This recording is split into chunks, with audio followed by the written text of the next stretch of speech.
Hi, it's Christine Daigle. Jena Brown. Kevin Tumlinson. And this is JD Barker. Welcome to Writers Inc. Before we get started, Kevin, can you hold up today's newspaper and just put it in front of the camera so we can confirm Proof of that it, life. Yeah. yeah, proof. I just want to make sure you are you and not AI Kevin. I am So, me. Yeah. AI yeah, Kevin. so for He for did a those good of you job. who picked, whoever, I don't know if anybody actually picked up on it because I expected to get a whole bunch of emails about it and Well, like you guys literally called it out crickets. right away. You guys said, well, here's AI Kevin with the news. So I think Right, everybody but picked we up on But it. we, that we was did we like didn't explain it. subtle. We just kind of threw it out there. I figured it would slip by, but yeah, I so was like here. I listened I was back. calling him Owl Kevin because I thought that was an L, but no, it's a capital I. AI Kevin. So I listened back on my run yesterday, and here's my general impression of it. Like AI Kevin read the news flawlessly. Like there were actually flaws in it, which made it sound like like if it Yeah. was a legit read. But it sounded very just disjointed from the rest of us in the conversation. Like even though you couldn't hear the actual edits that were taking place, jumping back and forth, I could feel those edits being there. Like it didn't feel like AI Kevin was part of the conversation. So Did No, that's but you like someone read the news items out loud for your own we just put benefit like or I think I read the titles just so that okay. Yeah. Alex could splice in with his magic AI Kevin. But the I dead see. giveaway was the flawless reading of the names. Yes, I know. That That Kevin was is would that was never my moment. read those names Yeah. properly. that's my Achilles heel or my Achilles heel, depending on whether it's AI Kevin or real Kevin reading. the Spanish at the very end. That was actually pretty That cool. one Like killed me. Yeah. Yeah. I was I speak zero Spanish, so I couldn't tell you if it was a good translation or not, but you definitely sounded like you knew what you were saying. they and they have you can do multiple. This is on 11 Labs, by the way, for anybody listening, and you can do multiple translations. So you can do, you know, multiple languages, I mean. So I almost did like a German one, which I thought would be fun, especially if I could make him yell. Because you got to yell German. German That's has like to be loud. international Yeah. law. Yeah. Yeah, it sounded good. I listened to it yesterday. I was taking a walk and was impressed. I was impressed by it. But what's funny is the hesitations were on things that I would never have had. My wife listened to it and she says, "Well, it you if you hadn't told me it was AI, it might have fooled me, except that you have more patter and flow than this. Like even when you screw up, you make it part of the performance. And this would screw up or hesitate and it would and just flow on as if it just didn't know how to read that word or whatever. It Oh, was so now struggling over simple words. I've got a technical question. So you didn't build that hesitancy into the script or No. anything. It just did that by itself? Yeah, so there's sliders you can adjust for like I forget what the terms are, but like to make it more spontaneous or less, that I'm using the wrong term, but you can add in more creativity from the AI. Now, Hmm. if you go too far to the right on that, it gets crazy. Like it starts pitching my voice weird, up and down like I'm psychotic. And those are fun. I should have kept some of those as outtakes because they were. You can dial it in and make it sound very natural though. Like it sounded pretty natural from what I did, but that was just like real quick, dirty work. But I probably could have played with it and gotten it even more, you know, seemingly natural. Speaking of natural, here's an odd segue. Have Okay. you seen the news about the hitman in New York that they're not Yes. calling a hitman? Yeah. So yeah, so I'm guessing everybody's probably seen this at this point, but if you can actually see the full video, and I've only seen it one time, most of the news channels are editing it, but this guy basically stood on the street, he hid and waited all night long. A homeless guy basically called him out for standing out there like this whole time. Saw his target at like 6:46, and he just basically walks up on him, just flat Yeah. out looks just like it's in a movie. Raising the gun with the silencer on it, puts one in the guy's back, doesn't stop moving when the gun jams, unjams it, and then fires off two more rounds, and Yeah. then walks off and disappears into Central Park. And it looked completely scripted, and it's obviously a real event. But Yeah. it's all over the news worldwide right now, and it makes me wonder. Like I have killed a lot of people in books. Like one hitman in New York like is all over international news. So like Yeah. it's Yeah. just it's funny how like real life contradicts It what we kind of do in depends fiction. on who he killed too. Like it was the CEO of United Healthcare. Here's something I just learned just before this chat. The shell casings had words written on them, and Yeah. I can't remember what all they were, but I know one of them was deny. And so I guarantee you, this is somebody who lost somebody because of United Healthcare denying their coverage on a life-saving treatment. So I'm kind of surprised this doesn't happen more often, frankly, or hasn't happened sooner. Well, the problem with, I mean, you're probably right, but the problem with all that is like this guy clearly planned this and executed it Oh yeah, perfectly. And in order for that story that he basically is, getting revenge on to come out, he has to come out.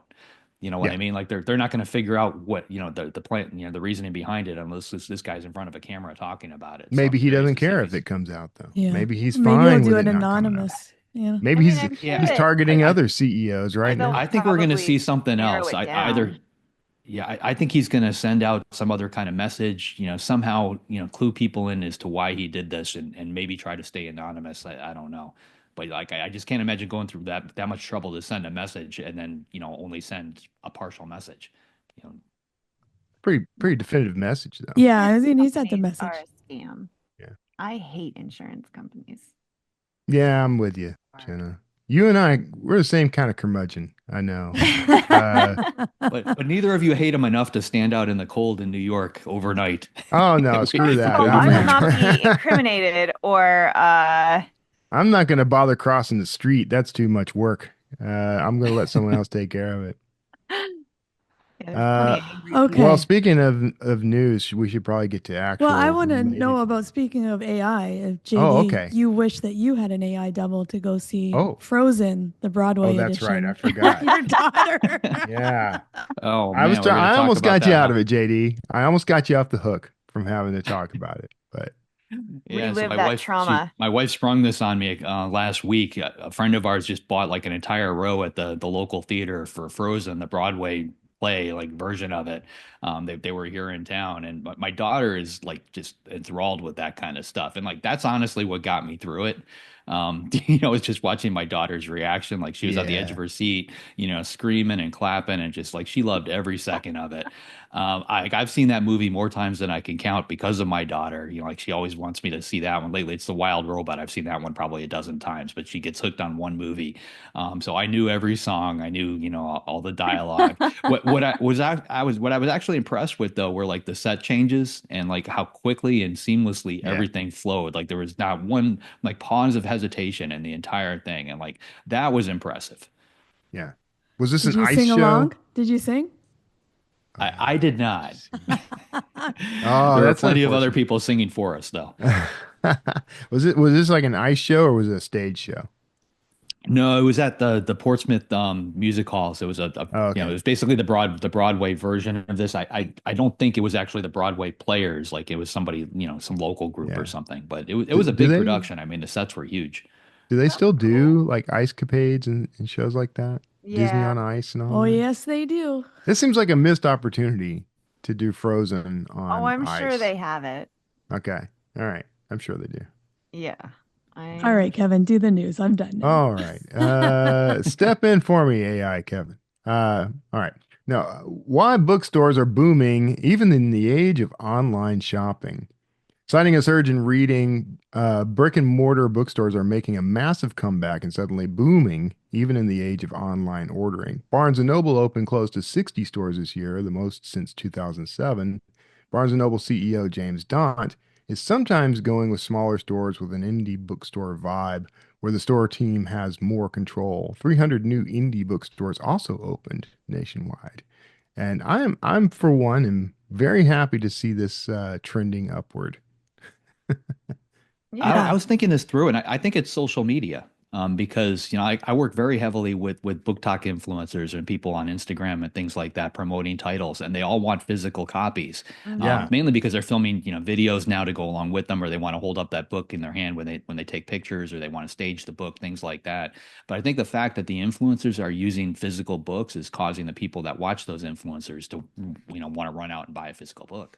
Yeah, that's actually been the trend for a few years now, I think around 2019-ish, like in Publishers Marketplace, there were like reports that Instagram and Bookstagram, before Book Talk even happened, were causing younger millennials and Gen Z to value physical books more than ebooks. And so the trend was moving, older people were heavily ebook, but the younger people wanted the books. And I think Book Talk just amplified that even more.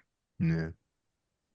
Yeah, it's nice to have positive news about growth. And, you know, I Unless remember it's a hanging out cancer in report or Borders, something similar. yeah, I missed it when they shut Borders. It was sad in my neighborhood. So I love it. Bookstores in every neighborhood with local feels. That's awesome.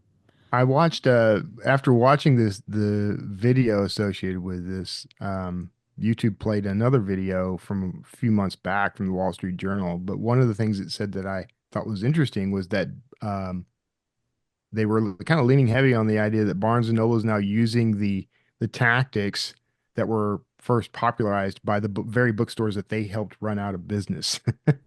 Yeah. So they're sort of leaning in on this new quote unquote new model. Everything old is new again, isn't that the saying? Yeah. Yeah. Yeah. Well, here's hoping that bookstores are on the rise for good and we all benefit from it. Make friends with your local indie bookstores, folks. All right, next up, speaking of indie books, Swift book criticized for errors. Fans online have complained about typos and printing issues in Taylor Swift's Target exclusive indie published tour book, Eros tour book. Sorry, the AI wouldn't have made that mistake. But according to online posts, some copies of the book have sections missing and some have pages printed upside down. One online comment echoed that what many in and around the publishing industry have been thinking for weeks. This is a published book. What happened to the editor? Turns Welcome out to the world of they're indie publishing, right? important. There you go. Yeah. That's- Yeah. I was Some of this reading isn't on this. the editor though, because like I've had copies of books that people have sent me where, like it's the cover of my book and the interior Uh-huh. file is completely different, from a, Same. which is Yeah. Ingram Spark is guilty of that. Do we Yeah. know who she actually printed these through? Ooh, no, I don't know. No, but No. I heard No. it. I was reading on it, and it sounds like it was almost every step of, like every Yeah. layer of publication. There were typos, Blurry like photographs, pictures sentences of that her were, along the scene where you can't see yeah, just her. layout Like, issues, all yeah. kinds of problems. So this is kind of like those books that they used to print for like the in-school book fairs that were like dinosaurs or you know what I'm saying? Like they'd have a whole themed book around something or it'd be a celebrity like the life of Britney Spears or something and it was just something that some guy, some intern threw together as quickly as possible Yeah. at the The last printer. page is missing. Yeah, yeah. Yeah. I've had that same thing, by the way, JD, where someone got a copy of my book and it was someone else's book with my cover. And I've also had people reach out to me to say that it was missing like the middle of the book. Like, it has like chapters 1 through 10, but like 11 through 15 are gone.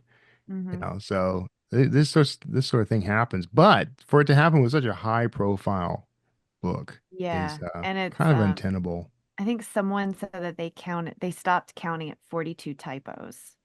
I don't know Oh, at what wow. point Yeah. they got in there, but I was like, wow. Well, I mean, Yeah. come on. Taylor, she's a songwriter, She's not Yeah, but she's it's not just long like that format. her book, they would screw up that bad, like Yeah. I don't know what happened to a quality check. I guess people were exchanging the books and getting new books that also were screwed up. So it seems Yeah, I pretty don't- bad. Yeah. Keep those screwed up books, man. Get Yeah. Taylor to sign those. There Those you are going go. to be worth something. All right. Our final story. Stephen King closes radio stations. And he's not doing it indiscriminately. Just hold on for the rest of the story. Stephen King is closing 3 local independent radio stations in Maine that he has owned for years at the end of this year. WZON, WZLO, and WKIT. King said in an announcement that he is working to get his business affairs in better order. He said fears, that was Freudian slip. He said the stations have lost millions of dollars over the years and were never profitable. King stated, while radio across the country has been overtaken by giant corporate broadcasting groups, I've loved being a local independent owner all these years. Kind of sad to see those go, but I mean, even Stephen King can't just throw millions of dollars away every year, I guess. That's kind of why he bought them. He wanted to be able to flip on the radio and hear like music that he liked, on the Yeah. radio. It's like I think it kind of started with that. And I think another one was a sports station. Yeah. It just makes me sad the whole getting my affairs in order. Like that's not Yeah. something you want to Yeah, you that's want to not- Yeah. hear. Well, he's like, 77, right? So I guess you do start to think about that at some point, right? Yeah, Yeah. he's been shutting down a lot of stuff though. Like he shut down the Dollar Babies thing. He allowed people to film his short stories for $1 if they were part of a student program. Like that got closed down. It wasn't his decision from what he told me. Is the person who handled it retired. Yeah. Everybody in his sphere is getting older, so a lot of people are handling these various things for him, and they're aging out. But Yeah, I it's saw not he something you wanna hear. posted on Threads. I don't know what you call those anymore, a post, not tweet, but he basically said the suits put their foot down, something to that effect with the Yeah. radio stations. I mean, it's You know- sad, but I didn't honestly even, I mean, I guess I knew there were still radio stations out there, but I haven't listened to a radio station Oh, I in like know, 10 yeah. years. Ironically, if he were to just let them start playing his audiobooks or something on that radio Oh, yeah. station, he'd probably gain like millions of followers, millions of listeners. Maybe. Well, keep in Yeah. mind these are remote stations in Bangor, Maine, in and around that area, so that the Yeah. listening pool is fairly limited to begin with. Yeah. Right. The only real radio station my wife and I listened to, there was one called Mix 98.9 that we first picked up on when we lived in Pittsburgh. You could actually get it on the radio. And every Sunday they play one of the Casey Kasem countdowns, so the top Oh, 40. yeah. So they that's pick some fun. random year. So every Sunday morning we listen to it on, we tell Alexa to basically play that channel. Yeah. So it's playing some, but that's like literally the only terrestrial radio. Like I don't even know if my car has a radio at this point. Like I haven't even I looked. think mine Yeah. does, but I go out of my way to make sure it doesn't ever come on. But I Yeah. did something interesting on a drive because I was just kind of tooling around in Austin, and in Houston there's a station KRBE, 104 KRBE, and when I was in my 20s or whatever, there's this DJ Sam Malone, and he had the morning show with Maria Todd and Psycho Robbie.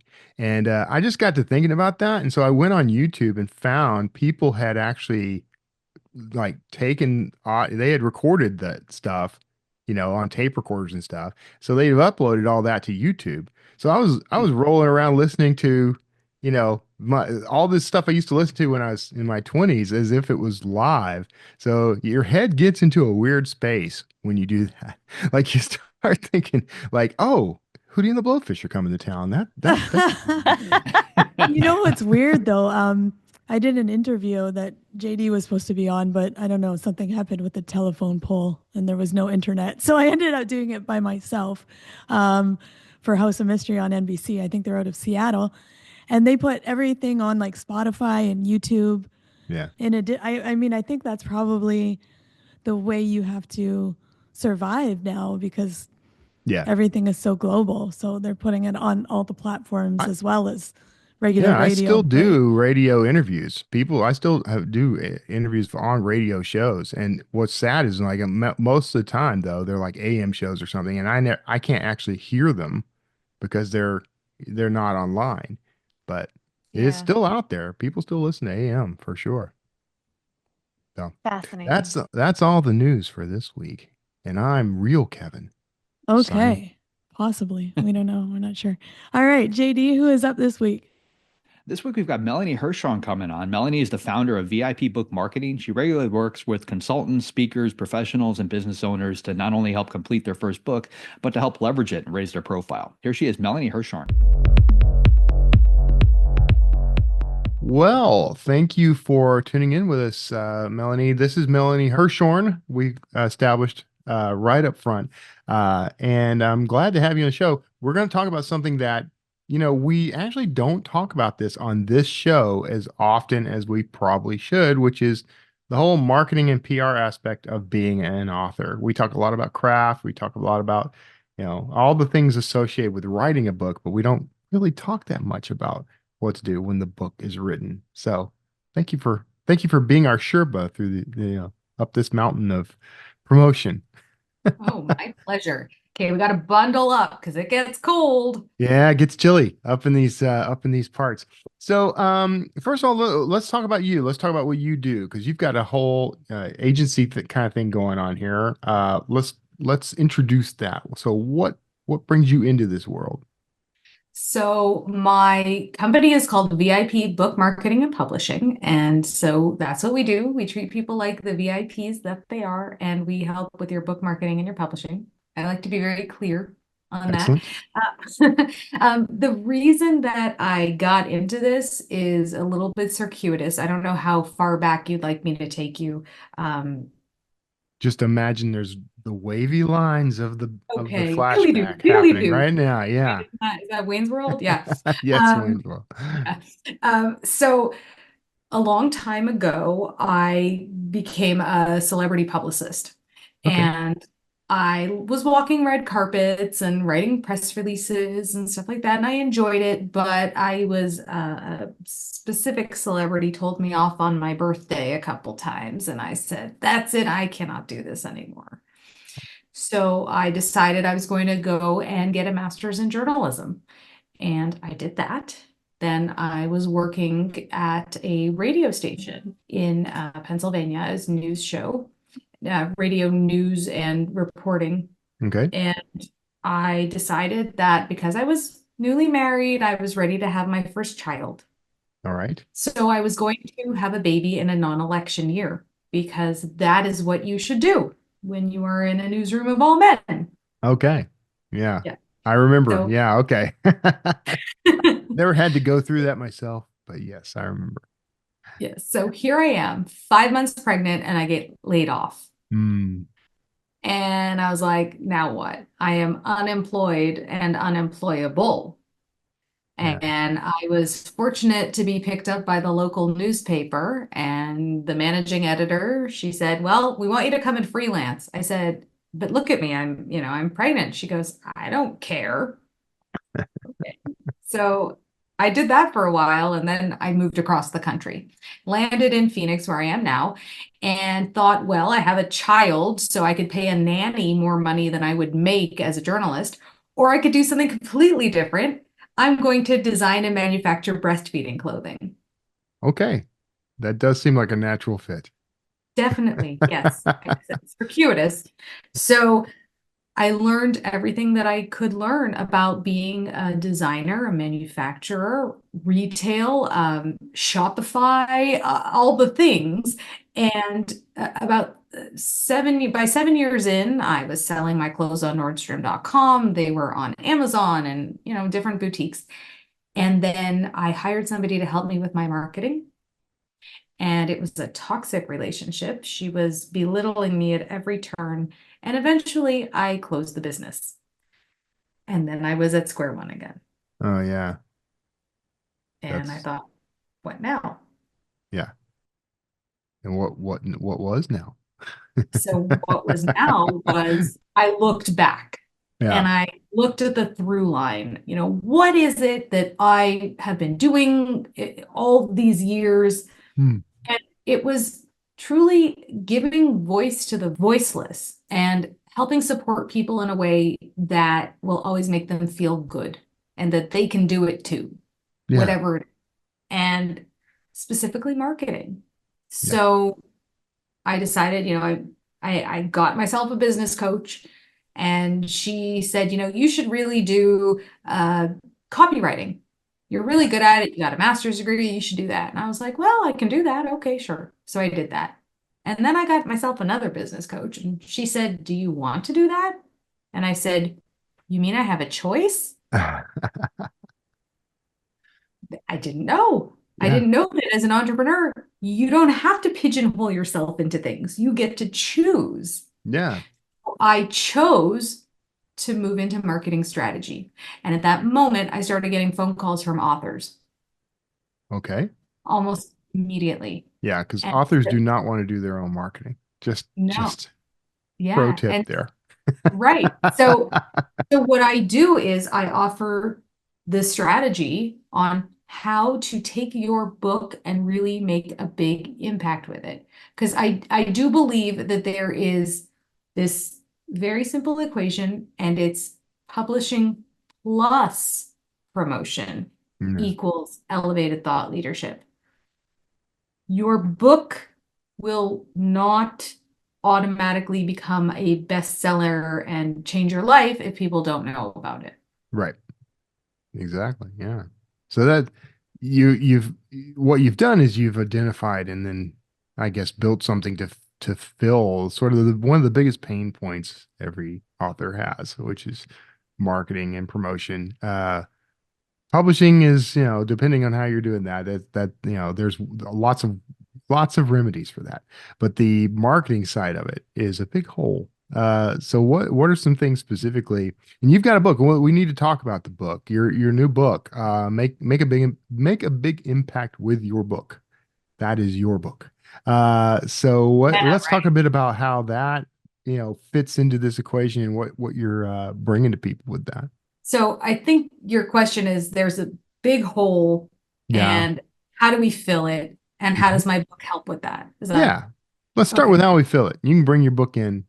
Okay, Okay. sure. Yeah, We'll wedge the book in at any moment. it can be our door stopper. Because this is all part of promoting a book too, right? You're here to promote a book. It's like this is such a meta conversation. It really is, right? I love that. Yeah. The hole really can be filled by the author. Hmm. You as an author are going to be your best marketer. Yeah. And one of the first, most simple ways to do that is to talk about it and to tell people you have a book. Yeah.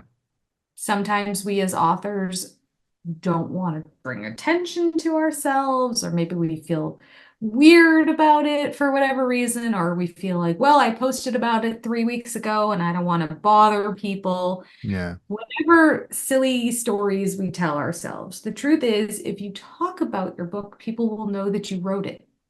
Yeah. That's step one. Step two is how you talk about it.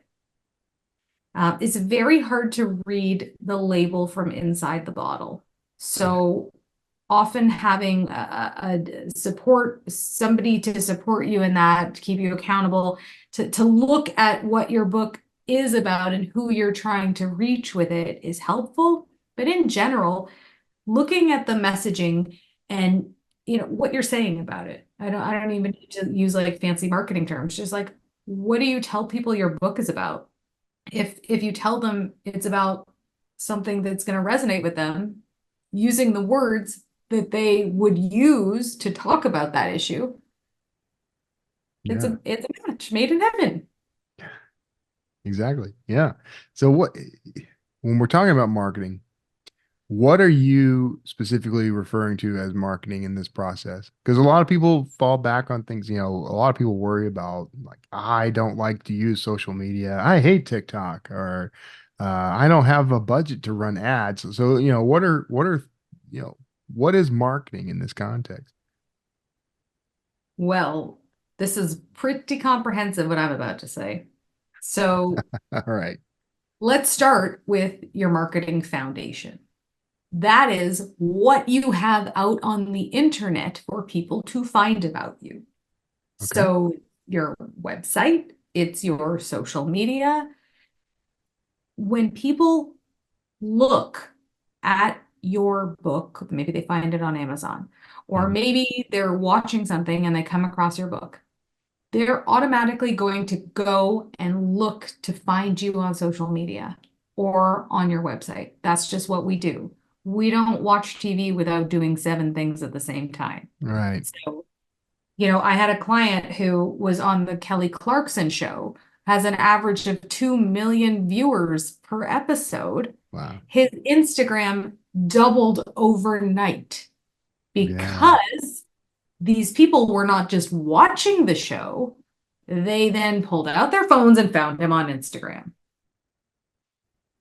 But, conversely, if you don't have that, and I don't mean a robust strategy where you're posting every day and all that. I just mean you exist. Right. If you Yeah. exist online, or if you do exist online and it's pictures of horses and, spaghetti, and your book is about leadership, then forget it. Right. They're gone. Yeah. So Yeah. that's the first piece of that. Then the next piece of marketing is leveraging other people's audiences. Yeah. Ready for meta again? Let's go. Going on people's podcasts to talk about your Exactly. book. Yeah. Because, somebody like my friend Kevin has a built-in audience of people that I want to reach. So when I reach out to Kevin and I say, hey, would I be a good podcast guest for you? And he says, oh, yeah, we don't normally have people like you on, but sounds like a good fit. Yeah. All of a sudden, I get to, this is really meta. I love this. All of a sudden, I get to come and talk to you, the person who's listening to me right now in your ears. And so it's about leveraging the other audiences that people have already created. Yeah, that's a good strategy. For one, I mean, you start bigger, because that's one of the challenges, and it's one of the challenges I faced coming up as well. Because the advice you get is, start a newsletter, and that's great, but if you don't have anyone subscribed to the newsletter, you're not promoting anything.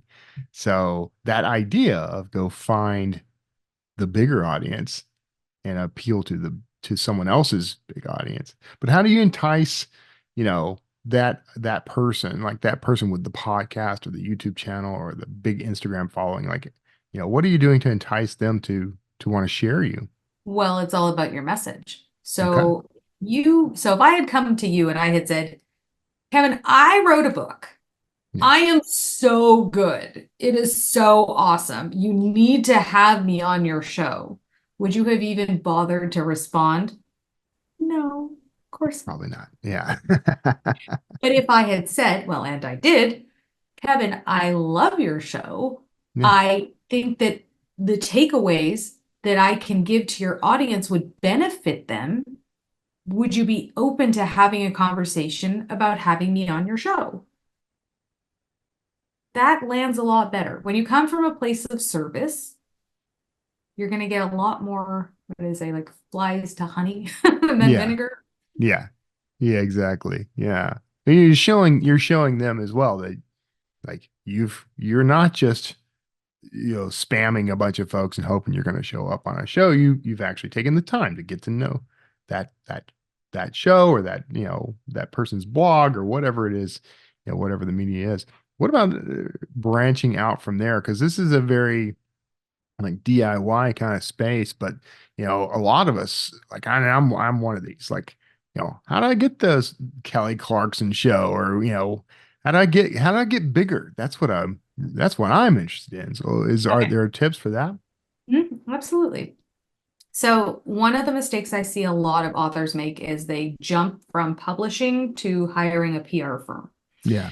They don't do that foundational piece that we were just talking about, so that when somebody gets on the show, nothing happens. I saw this once happen with an author. She had hired a PR firm right out of the gate, worked with them for a year, and they'd gotten her on, like, I think it was the Today Show, and a lot of other media outlets.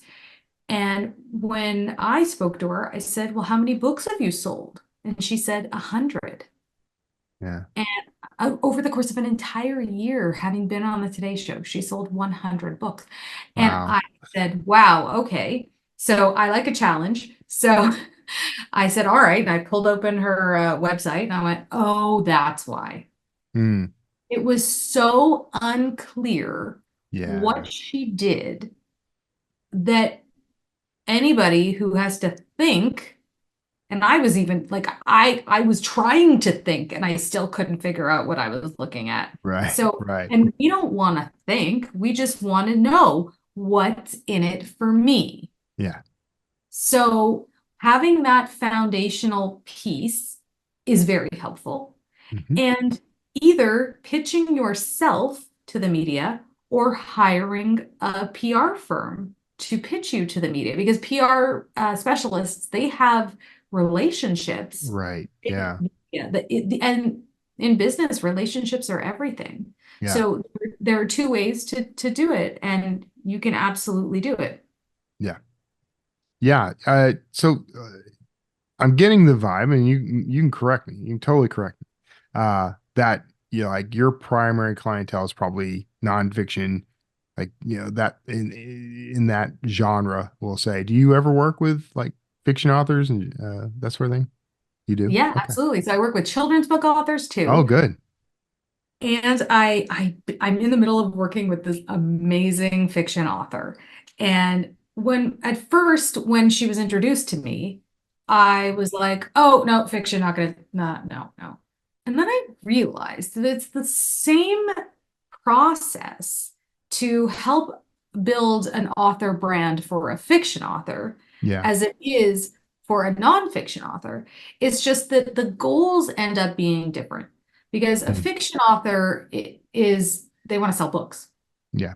That's what it's like. You want to sell Yeah. books. Yeah. That's what Yeah. it's about. Yeah.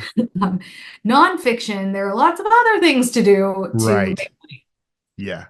Yeah. And the thing about it is, and this is a challenge that I've talked about a lot, and my background, other than being an author, a fiction author, has been marketing. I've got a long career of marketing and PR, and one of the sort of the a benefit of nonfiction writing is you're solving a problem.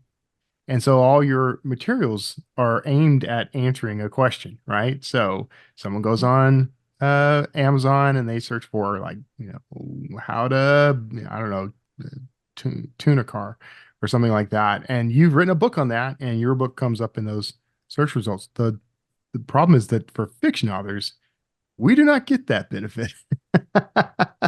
So what do you recommend? Like, I get you're saying, like, ultimately it's the same sort of process with different goals. So how do we I don't know, how do we do that as fiction authors? Like, what's the secret for getting people to actually pay attention? All right. Well, start with why you started writing. Yeah, I'm a big fan of why. It goes back to your mission, whether it's fiction or nonfiction. What is your mission? I mean, what had you sit down and put pen to paper? I love creative people. Hmm. I used to be creative, and then I went to school, and it Right. was beaten out of me with like Yeah. a wet noodle. So Yeah. I've had to like find it in my old age. But that creativity is just so magical. So Yeah. what is it that sets you apart as an author, sets your books apart from other books? Maybe you're a really good writer. Hmm. Maybe you're a woman who only writes male characters. Interesting. Yeah. Maybe you're a male who only writes women characters. Yeah. That's interesting. Yeah. Or maybe you're in a specific genre of like non-binary characters. Hmm. Focus on what your mission is. What's that story that you're trying to tell and why? And then you can start talking about your books and Yeah. showing people, testimonials or reviews of the books. A crowd draws a crowd. So Yeah. if you've ever like been somewhere and like everybody's looking up, Hmm. like, did you just look up? Because like I'm looking up Yeah. and Yeah. everybody starts looking up. It's that kind of thing. Or Yeah. like people who paint themselves like all gold or all silver and they're dancing on the side of the street and all over Yeah. Europe and then waiting for money. Everybody crowds around them because like, what's going on? So it's Right. this thing. Yeah. It's a It's spectacle and people are interested. They want to know. Yeah. People definitely want to know what's going on. Right. we want to know what's going on. So if all of a sudden you've got, 6 reviews on Amazon that you're posting about and you're saying, so and so loved this book. And I mean, as a fiction author, you know that most of your sales are going to become because of word of mouth. That's Yeah. just how it is with friends, give another book to a friend. Oh, I'm reading this book clubs. So these Yeah. are some of the things you want to get into because like book clubs tend not to they don't read children's books and they don't read a lot of nonfiction. our co-host JD Barker has a cool trick, which is he creates a Q&A, or he creates questions for the book clubs. He puts those on his website. Yeah. That's a good idea. Yeah. It's great because then you get to send people to your site. And guess what? If you put it behind an email box, they have to Yeah. give their email address. And then all of a sudden you're building your email list too. Yeah. The old email list. The I know where I old- stand on this. Yeah. Let's talk about what your stance is on email marketing. How important is the list? Well, here's how I see it. We are all parking our cars in the metaverse parking lot, and we're hoping that we're not going to get towed. Yeah. Yeah. So, just a few weeks back, I couldn't get into Facebook or Instagram, and I was like, what am I doing wrong? And I kept pressing the button over and Yeah. over. And then it kept saying, you need to reset your password. And I was like, but why? And then it turned out nobody could get in. There Right. was something going on. Yeah. So, and I was trying to reach some of the authors in my group that I run. I have their email addresses, so I was able to reach them. Yeah. Yeah. But if I hadn't, I mean, it was a scary prospect. There are Right. many Instagram influencers who wake up one day and they can't get into their Instagram and they don't have emails. So I'm a Right. big proponent of email. I'm not saying you have to spam people regularly. I'm just saying at least have their email addresses. So in the event you need to reach them in a timely manner, you can. Yeah. Yes. Fully agree. I will say this, I have never felt more like an octogenarian with a remote control, trying to figure out how to switch the VCR over than I did the day that Facebook wasn't opening. I mean, That and is a wonderful description of it. you have to Yes. be a certain age to get that joke. I think I reached that age and plus. Yeah, we're here. We're here. Yeah. So, okay, you're an author, you've got your book. I mean, let's talk about what your service does. Let's talk about what you do for authors, because you include publishing in this, and I want to know what you mean by that. Because people can go and self-publish and that sort of thing, but what is it that you're helping with? So our publishing service is really about nonfiction. That's Mhm. really it's nonfiction. Okay. So All right. it's helping writing and editing and cover design and interior layout and publishing and promotion of nonfiction books. And that's independent publishing. So it's self-publishing under your own imprint. Okay. And then the book marketing part is a program that is for authors who have either, they're writing or they've just published. But the majority of our authors, they published a year, 2 years ago, and they realized that nothing happened. Yeah. And sort of recouped some of the costs, and they're ready to actually see this through. Because I see all the time, it's all about the launch, the launch, the launch. And then it's like a rocket that takes off and then it just sort of falls down directly into Right. the Yeah. water. And they've lost the momentum. And then there's that shame spiral that I have after I eat too much one night. And you just end up feeling like, well, now it's over. It's Yeah. over. But I really believe that a book does not fall off a cliff. I had a client who had written what was basically a pandemic memoir, and nobody wants to talk about the pandemic anymore, myself included. Yeah. Ugh. So I read the book and I said, this is really more of a story about a father learning to parent his neurodiverse child. Yeah. And so we reframed it. Not the book. The book was the same. Right. But Right. what we said about it. And then he got in, we wrote a pitch for this bookstore that he really wanted to get into, and his book got accepted. And that was after Excellent. the pandemic was technically over. Yeah. Yeah. Oh, that's excellent. Yeah. And that's a valuable thing to take away from this, by the way, is that sometimes it's not the book that's not happening. It's just sort of the way it's framed, the language in the book description, maybe the cover, that sort of thing, right? Yeah, absolutely. Yeah. And when people get stuck, which happens all the time, Yeah. I was gonna do a live, book party for myself, and then I was like, actually, I'm not going to do that, and I did it Yeah. online instead, and it was much more fun. Yeah. People get stuck, and you get in your head, and Yeah. you're like, who's gonna care?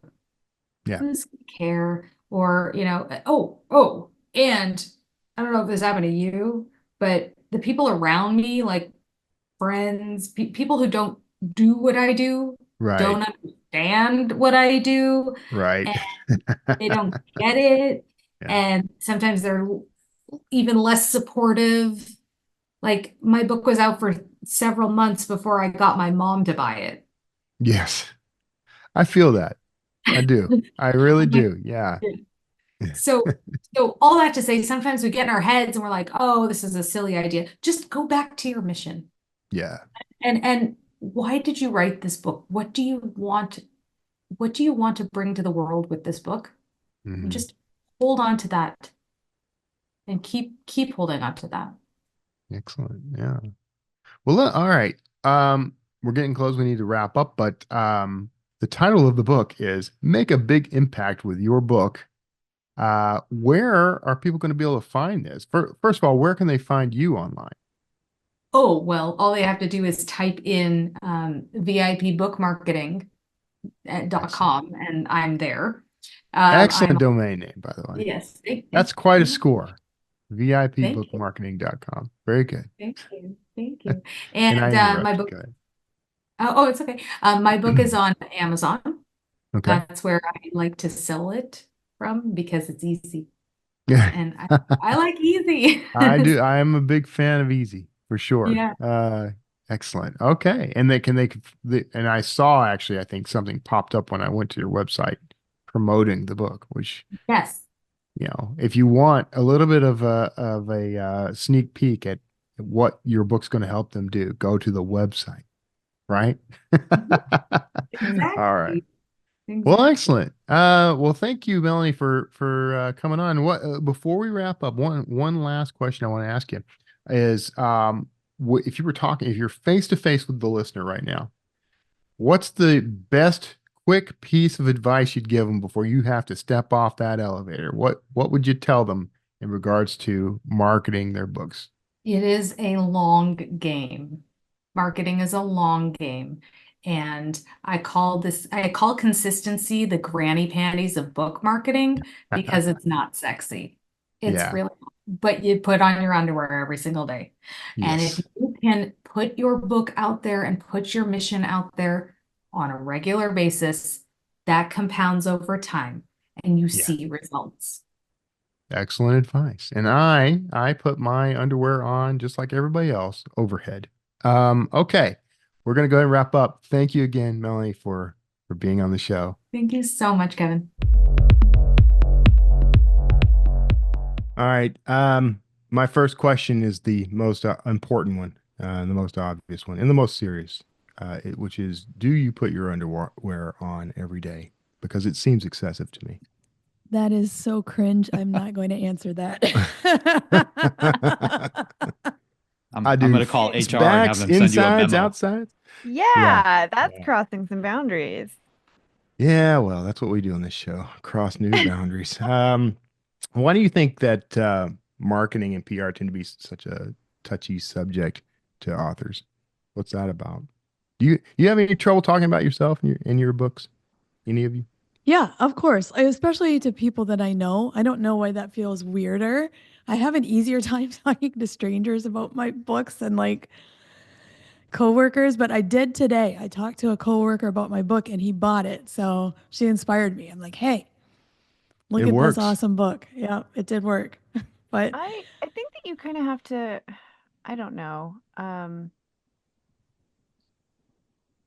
It's strange because like I don't know that I necessarily have a problem talking to people I know about it, but I think the hard thing, like for me, people know that I'm writing and that I've been writing. I have explained why they can't buy my books at least Yeah. 6 times.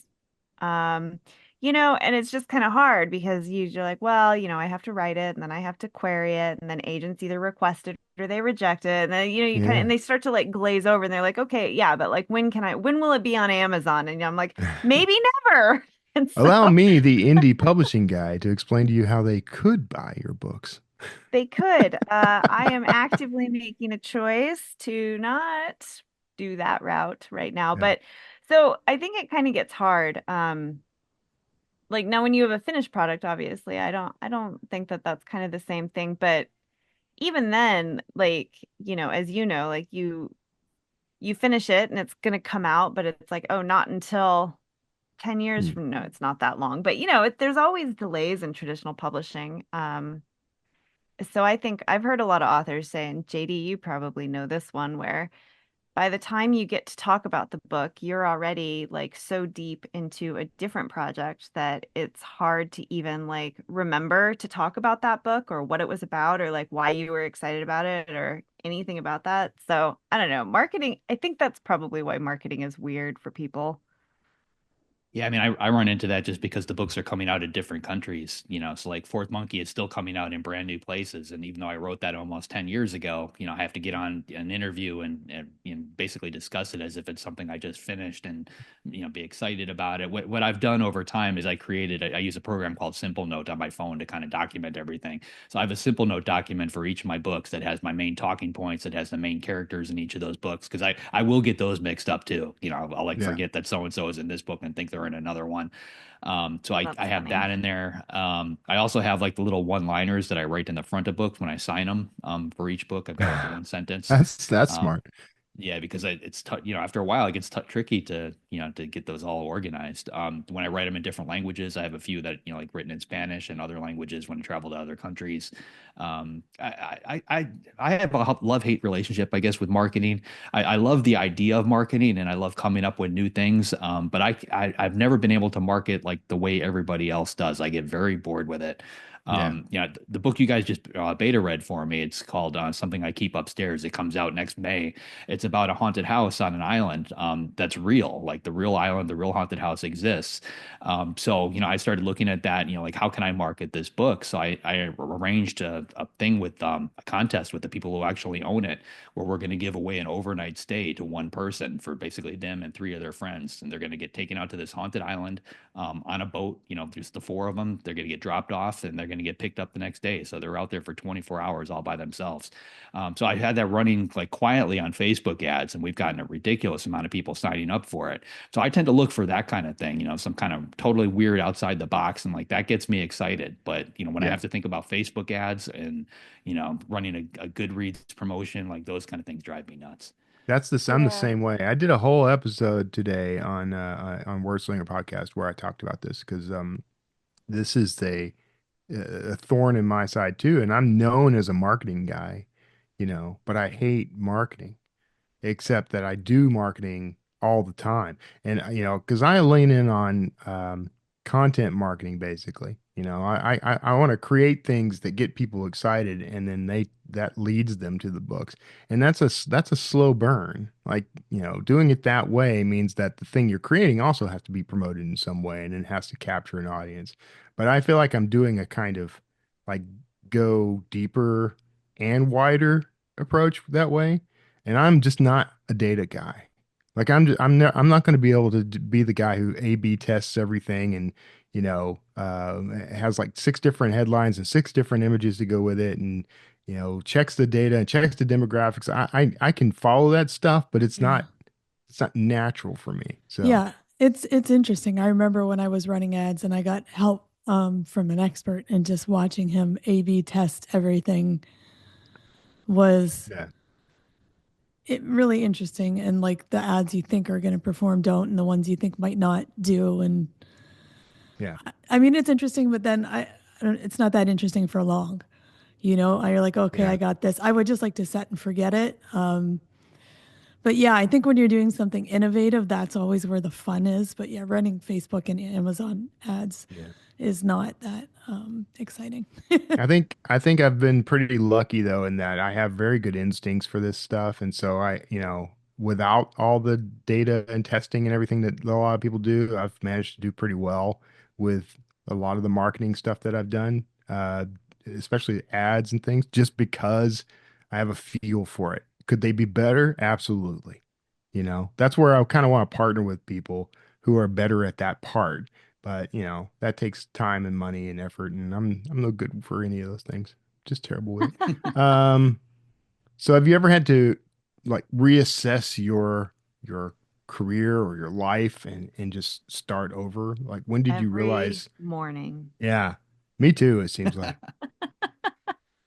Yeah, I actually changed careers. Well, so twice I have.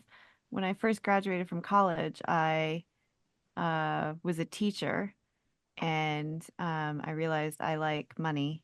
So Mm, I then went into business consulting. And I actually really, really, really enjoyed that. But it was a lot of work and a lot of stress. So I got to a point where I didn't want to do that anymore. And so then I was like, well, I always wanted to be a writer. yeah. Let's like double the stress and triple the work and see how that feels. And so that's where I'm at now. Like I like money, so I'm going into publishing. Well, yeah. Well, You see, apparently yeah, did that's not consult the top 10 lists of best no, employment I opportunities. knew that one. I did that deliberately, but I guess I learned after, oh, how many years as a consultant? 15 years, that sometimes the money is not worth the headache. Yeah, So, I'm with you. I mean, for me, I mean, we've talked about this on the air. My career change was very drastic. You know, I'd been in the corporate world for 2 decades, and we literally sold everything we owned, the houses, the cars, and downsized to a tiny little duplex and rented out one side and lived in the other side in order to make the writing thing happen. Um, so that was the one and only time I would ever do it. Like if I had to do another career change now, I don't even envision that as a possibility. Like I don't think I have it in me to do that again. That was Yeah, crazy stressful, and I wouldn't wish it on anybody. But putting your feet to the fire, you know, like that got it done for me. Yeah. yeah, I have done the same thing for 21 years. I have been in the same career. I have no other skills. I can't do anything else except write. Maybe I'd be able to go like a that's halftime not sometime. true, Christine. Halftime is the dream. I'm like, I would love to do this job halftime. mm. Because Well, I mean, other than writing, I really have no other skills. I don't know what I would do with my life. You'll have to That's counsel not me true. later, Jenna.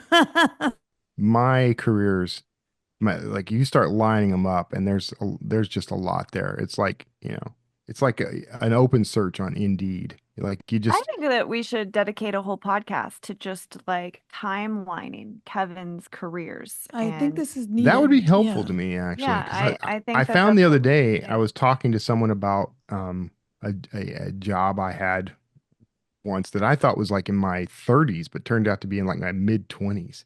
And I'm like, okay, so I don't even know my own timeline now. Was that your But ghost hunter?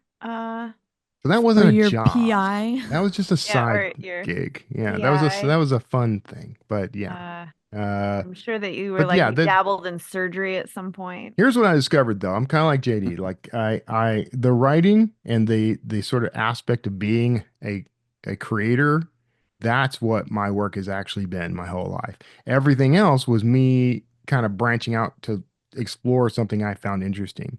So I have this running joke that all my hobbies become careers, and it's absolutely true. I mean, I was a photographer for a while because I liked the idea of photography, so I learned what I could about it, took classes, you know, and started taking photographs on the side, and then started doing it professionally for a bit. You know, that a lot of that kind of stuff. You know, I think that's a hazard of being who we are. I think we, you know, what we ultimately want is to be all the things, and so some of us are idiots and go out and actually do all the things rather than simply learning about it and writing about it. That's all. Oh my gosh. Okay. JD, who is up next week? Next week, we've got Marissa Elgenbrod coming on. With more than 2 decades behind her as the head of Smith Publicity, Marissa is going to dig in deep in book marketing and publicity campaigns. She's going to cover basically what's working and what's not in today's publishing environment. Sounds great. If you'd like to be notified as soon as new episodes publish, make sure you go to writersincpodcast.com and sign up now. We'll see you next episode and have a great week of writing. Thanks for listening to this episode of Writers Inc. Access the show notes and leave a comment at writersincpodcast.com.